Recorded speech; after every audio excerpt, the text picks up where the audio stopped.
Hi hello ನಮಸ್ಕಾರ, welcome back to my YouTube channel. ಎಲ್ಲರೂ ಹೇಗಿದ್ದೀರಾ? ಹೋಪ್ ಎಲ್ಲರೂ ತುಂಬ ಚೆನ್ನಾಗಿದ್ದೀರಾ ಅಂತ ಮತ್ತೊಂದು ವಿಡಿಯೋದೊಂದಿಗೆ ಬಂದಿದ್ದೀನಿ. ಹೌದು, ಲಾಸ್ಟ್ ವಿಡಿಯೋದಲ್ಲಿ ಒಂದು 4-5 ದಿನಗಳ ಹಿಂದೆ ಅನ್ಕೋತೀನಿ ಆ ವಿಡಿಯೋ ವಾಸ್ತು ಪ್ಲ್ಯಾಂಟ್ಸ್ ಬಗ್ಗೆ ಹೇಳಿದ್ದೆ. 6 ವಾಸ್ತು ಪ್ಲ್ಯಾಂಟ್ಸ್ಗಳು ಯಾವ್ಯಾವ ನಿಮ್ಮ ಮನೆಯಲ್ಲಿ ಇಟ್ಟು ಬೆಳೆಸ್ಬೋದು, ಏನೇನೆಲ್ಲ ಆಗುತ್ತೆ, ಯಾವ್ಯಾವ ದಿಕ್ಕಿಗಿಡಬೇಕು ಅಂತ ಎಲ್ಲ ಹೇಳಿದ್ದೆ. ಇನ್ನೊಂದು 4-5 ವಾಸ್ತು ಪ್ಲ್ಯಾಂಟ್ಸ್ನ ಈ ವಿಡಿಯೋದಲ್ಲಿ ಹೇಳೋಣ ಅಂತ ಅಂದ್ಕೊಂಡಿದ್ದೀನಿ. ಈ ವಿಡಿಯೋನ ಯಾರ್ಯಾರು ನೋಡ್ತಾ ಇದ್ದೀರಾ, ಹಳೆ ವಿಡಿಯೋನು ನೋಡಿ ನಿಮಗೊಂದು ಐಡಿಯಾ ಬರುತ್ತೆ ಅಂತ ಹೇಳ್ತಾ ವಿಡಿಯೋನ ಸ್ಟಾರ್ಟ್ ಮಾಡ್ತಾ ಇದ್ದೀನಿ. ಬನ್ನಿ ವಿಡಿಯೋ ಸ್ಟಾರ್ಟ್ ಮಾಡೋಣ. ಅದಕ್ಕಿಂತ ಮುಂಚೆ ಚಾನಲ್ನ ಯಾರು ಸಬ್ಸ್ಕ್ರೈಬ್ ಮಾಡ್ಕೊಂಡಿಲ್ಲ, ಚಾನಲ್ನ ಸಬ್ಸ್ಕ್ರೈಬ್ ಮಾಡಿಕೊಂಡು ನೋಟಿಫಿಕೇಷನ್ನ ಆನ್ ಮಾಡ್ಕೊಳ್ಳಿ. ನೀವು ನೋಟಿಫಿಕೇಷನ್ ಆನ್ ಮಾಡ್ಕೊಳ್ಳೋದ್ರಿಂದ ಎಲ್ಲ ನಾನು ಹಾಕುವಂಥ ವಿಡಿಯೋದ ನೋಟಿಫಿಕೇಷನ್ ನಿಮಗೆ ಮೊದಲು ಬರುತ್ತೆ ಅಂತ ಹೇಳ್ತಾ ವಿಡಿಯೋ ಸ್ಟಾರ್ಟ್ ಮಾಡ್ತಾ ಇದ್ದೀನಿ. ಬನ್ನಿ.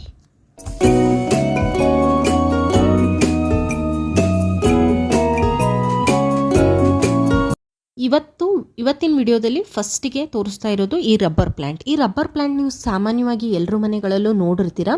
ಈ ರಬ್ಬರ್ ಪ್ಲ್ಯಾಂಟ್ನ ಅಕಾರ್ಡಿಂಗ್ ಟು ವಾಸ್ತು ಏನು ಹೇಳಿದ್ದಾರೆ ಅಂತಂದರೆ, ಈ ರಬ್ಬರ್ ಪ್ಲ್ಯಾಂಟ್ನ ಲಿವಿಂಗ್ ರೂಮನ್ನು ಸೌತ್ ಈಸ್ಟ್ ಕಾರ್ನರಲ್ಲಿ ಇಟ್ಟು ಬೆಳೆಸಬೇಕು. ಪಾಟಲ್ಲಿ ಇಡೋದಾದರೆ ನೀವು ಸೌತ್ ಈಸ್ಟ್ ಕಾರ್ನರಲ್ಲಿ ಇಟ್ಟು ಇದನ್ನು ಮನೆಯಲ್ಲ ಲಿವಿಂಗ್ ರೂಮಲ್ಲಿ ಇಡಬೇಕು ಅಂತ ವಾಸ್ತುವಲ್ಲಿ ಹೇಳಲಾಗಿದೆ.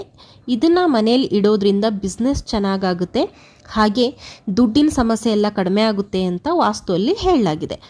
ಇದು ಬರೀ ವಾಸ್ತು ಪ್ಲ್ಯಾಂಟ್ ಅಲ್ಲದೆ ಹಾಗೆ ಇದೊಂದು ಏರ್ ಪ್ಯೂರಿಫೈಯರ್ ಪ್ಲ್ಯಾಂಟ್ ಆದ್ದರಿಂದ ಒಳ್ಳೆ ಏರ್ನ ನಿಮಗೆ ಕೊಡುತ್ತೆ. ಅಂತಂದರೆ ಹಾರ್ಮ್ಫುಲ್ ಕಾಂಪೋನೆಂಟ್ಸ್ನೆಲ್ಲ ತೆಗೆದು ಒಳ್ಳೆ ಏರ್ನ ರಿಲೀಸ್ ಮಾಡುತ್ತೆ ಈ ಪ್ಲ್ಯಾಂಟ್ ಅಂತ ಹೇಳಲಾಗಿದೆ. ಈ ಇಂಡೈರೆಕ್ಟ್ ಸನ್ಲೈಟಲ್ಲಿ ಬೆಳೆಸಬೇಕಾಗಿರುವಂಥ ಇದೊಂದು ಪ್ಲ್ಯಾಂಟ್, ಅಥವಾ ನೀವು ಕಂಪ್ಲೀಟ್ ಇಂಡೋರ್ ಆಗಿ ಇಟ್ಕೊಂಡು ಬೆಳೆಸ್ಬೋದಾದಂಥ ಒಂದು ಪ್ಲ್ಯಾಂಟ್ ಇದು ಡೈರೆಕ್ಟ್ ಸನ್ಲೈಟ್ಗೆ ಎಕ್ಸ್ಪೋಸ್ ಆದರೆ ಇದ್ರ ಎಲೆ ಟಿಪ್ಪು ಸುಡ್ತಾ ಬರುತ್ತೆ. ಸೊ ಅದಕ್ಕೆ ಇದನ್ನು ಇಂಡೋರ್ ಆಗಿ ಯೂಸ್ ಮಾಡ್ಕೋಬೋದು. ಇನ್ನು ನೆಕ್ಸ್ಟ್ ಬರೋದು ಪೀಸ್ ಲಿಲಿ.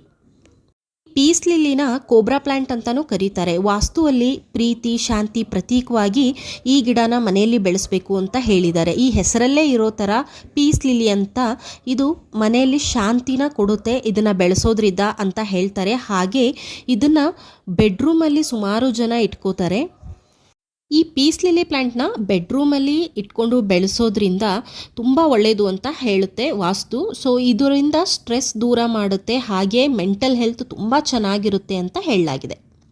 ನೆಕ್ಸ್ಟ್ ಬಂದು ಲೋಟಸ್. ಈ ಲೋಟಸ್ ಯಾರಿಗೆ ಗೊತ್ತಿಲ್ಲ ಹೇಳಿ, ಮನೆಗಳಲ್ಲಿ ಚಿಕ್ಕ ಚಿಕ್ಕ ಪಾಂಡ್ಗಳನ್ನ ಮಾಡಿ ನಾವು ಬೆಳೆಸ್ತೀವಿ. ಹಾಗೆ ಇದರದೇ ಸುಮಾರು ಪಾಟ್ಸ್ಗಳು, ಅಂತಂದರೆ ಈ ರೌಂಡ್ ಸರ್ಕಲ್ ಶೇಪಲ್ಲಿ ಪಾಟ್ಸ್ಗಳು ಸಿಗ್ತಾ ಇದೆ. ಅದರಲ್ಲಿ ಸೀಡ್ಸ್ ತಂದು ಹಾಕಿ ಅಥವಾ ಗಿಡಗಳನ್ನ ಬೆಳೆಸೋದು ಈಗ ರೂಢಿಯಾಗಿದೆ. ಇದು ವಾಸ್ತು ಪ್ರಕಾರದಲ್ಲಿ ಇದು ತುಂಬ ಒಳ್ಳೆ ಗಿಡ.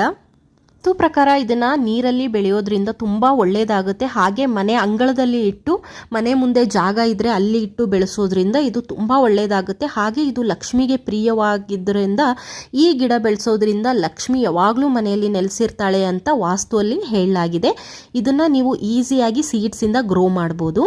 ಇದಾದಮೇಲೆ ನೆಕ್ಸ್ಟ್ ಬರೋದು ಮಾರಿಗೋಲ್ಡ್. ಈ ಗಿಡನ ವಾಸ್ತುವಲ್ಲಿ ತುಂಬ ಚೆನ್ನಾಗಿ ಇದನ್ನ ಬಗ್ಗೆ ವಿವರಣೆ ಕೊಟ್ಟಿದ್ದಾರೆ. ಈ ಮಾರಿಗೋಲ್ಡ್ ಮನೆ ಮುಂದೆ ಅಥವಾ ಅಂಗಳದಲ್ಲಿ ಬೆಳೆಸ್ತಾರೆ. ಇದನ್ನು ನಾರ್ತ್ ಅಥವಾ ಈಸ್ಟ್, ಈ ಮನೆ ಮುಂದೆ ಜಾಗ ಇರುತ್ತಲ್ವ ಅಲ್ಲಿ ನಾರ್ತ್ ಅಥವಾ ಈಸ್ಟ್ ಮನೆ ಅಂಗಳದಲ್ಲಿ ಇದನ್ನು ಇಡ್ಬೋದು ಅಂತ ವಾಸ್ತುವಲ್ಲಿ ಹೇಳಲಾಗಿದೆ. ಸನ್ಲೈಟ್ ಹೇಗಿರಬೇಕು ಅಂತಂದರೆ ಮೀಡಿಯಮ್ ಟು ಬ್ರೈಟ್ ಸನ್ಲೈಟ್ ಆಗುತ್ತೆ. ಬಟ್ ಸಮ್ಮರಲ್ಲಿ ತುಂಬ ಸೆಕೆ ಇರೋದ್ರಿಂದ, ತುಂಬ ಬಿಸಿಲು ಇರೋದ್ರಿಂದ ಇದನ್ನು ಶೇಡಿ ಸನ್ಲೈಟಲ್ಲಿ ಬೆಳೆಸೋದು ಒಳ್ಳೆಯದು. ಬಿಕಾಸ್ ಡೈರೆಕ್ಟ್ ಸನ್ಲೈಟ್ ಬಿದ್ದರೆ ಈ ಗಿಡ ಕೆಟ್ಟೋಗುತ್ತೆ, ಹಾಗೆ ಈ ಬಡ್ಸ್ ಎಲ್ಲ ಉದ್ರಕ್ಕೆ ಸ್ಟಾರ್ಟ್ ಆಗುತ್ತೆ, ಮೊಗ್ಗುಗಳು ಅಂತ ಹೇಳ್ತಾರೆ. ಸೊ ಇದನ್ನು ನೀವು ಮನೆ ಅಂಗಳದಲ್ಲಿ ನಾರ್ತ್ ಅಥವಾ ಈಸ್ಟಲ್ಲಿ ಬೆಳೆಸಬಹುದು, ತುಂಬ ಒಳ್ಳೆಯದಾಗುತ್ತೆ. ನೆಕ್ಸ್ಟ್ ಬರೋದು ಅರೇಕಾ ಪಾಮ್. ಈ ಅರೇಕಾ ಪಾಮ್ನ ನೀವು ಎಲ್ಲರೂ ಮನೆಗಳಲ್ಲಿ ನೋಡಿರ್ತೀರ, ಹಾಗೆ ಹೊರಗಡೆ ಗಾರ್ಡನ್ಗಳಲ್ಲಿ ಮನೆ ಸುತ್ತಲೂ ನೋಡಿರ್ತೀರ. ಇದೊಂದು ವಾಸ್ತು ಪ್ಲ್ಯಾಂಟ್, ತುಂಬ ಒಳ್ಳೆ ವಾಸ್ತು ಪ್ಲ್ಯಾಂಟ್. ಇದೊಂದು ಏರ್ ಪ್ಯೂರಿಫೈಯರ್ ಮಾಡೋ ಅಂಥದ್ದು ಹೌದು. ಇದನ್ನು ಇಂಡೋರ್ ಪ್ಲ್ಯಾಂಟ್ ಆಗಿ ನೀವು ಬೆಳೆಸ್ಕೋಬಹುದು ಅಥವಾ ಔಟ್ಡೋರ್ ಆಗಿ ಬೆಳೆಸ್ಬೋದು. ಇದು ಸನ್ಲೈಟ್ ಹೇಗಿರಬೇಕು ಅಂತಂದರೆ ಇದು ಸೆಮಿ ಶೇಡ್ ಅಥವಾ ಕಂಪ್ಲೀಟ್ ಇಂಡೋರ್ ಆಗಿನೂ ಬೆಳೆಸ್ಕೋಬಹುದು. ಇದು ಎಲ್ಲ ಕಂಡೀಷನ್ಗೂ ಹೊಂದ್ಕೊಳ್ಳುತ್ತೆ. ಅದಕ್ಕೆ ಪರ್ಟಿಕ್ಯುಲರ್ ದಿಕ್ಕು ಹೇಳಬೇಕು ಅಂತಂದರೆ ಇದನ್ನು ವೆಸ್ಟ್ ಫೇಸಿಂಗಲ್ಲಿ, ಅಂದರೆ ವೆಸ್ಟಲ್ಲಿ ಇಟ್ಟು ಕಾರ್ನರಲ್ಲಿ ಬೆಳೆಸ್ಬೋದು. ನೋಡಿದ್ರಲ್ಲ ಇಷ್ಟು ಗಿಡಗಳ ಬಗ್ಗೆ. ವಾಸ್ತು ನಂಬರು ಈ ಗಿಡಗಳನ್ನ ಮನೆಗಳಲ್ಲಿ ತಂದು ಬೆಳೆಸ್ಬೋದು. ವಾಸ್ತು ಯಾರು ನಂಬಲ್ಲ, ಏರ್ ಪ್ಯೂರಿಫೈಗೋಸ್ಕರ, ಒಳ್ಳೆ ಗಾಳಿಗೋಸ್ಕರ ಈ ಗಿಡಗಳನ್ನ ಬೆಳೆಸ್ಬೋದು. ಹಾಗೆ ಈ ವಿಡಿಯೋನ ಇಲ್ಲಿಗೆ ಮುಗಿಸ್ತಾ ಇದ್ದೀನಿ. ಹಾಗೆ ಯಾರ್ಯಾರು ಇನ್ನೂ ಹಳೆ ವಿಡಿಯೋನ ನೋಡಿಲ್ಲ, 6 ಪ್ಲ್ಯಾಂಟ್ ವಾಸ್ತು ಪ್ಲ್ಯಾಂಟ್ಗಳ ಬಗ್ಗೆ ಹೇಳಿದ್ದೀನಿ, ಅದನ್ನು ವಿಡಿಯೋ ಒಂದ್ಸಲ ಚೆಕ್ ಮಾಡ್ಕೊಳ್ಳಿ ಅಂತ ಹೇಳ್ತಾ ವಿಡಿಯೋನ ಮುಗಿಸ್ತಾ ಇದ್ದೀನಿ. ನೆಕ್ಸ್ಟ್ ವಿಡಿಯೋದಲ್ಲಿ ಸಿಗೋಣ. ವಿಡಿಯೋ ಇಷ್ಟ ಆಗಿದ್ದರೆ ಪ್ಲೀಸ್ ಚಾನಲ್ ಸಬ್ಸ್ಕ್ರೈಬ್ ಮಾಡಿಕೊಂಡು ನೋಟಿಫಿಕೇಷನ್ ಆನ್ ಮಾಡ್ಕೊಳ್ಳಿ. Thank you.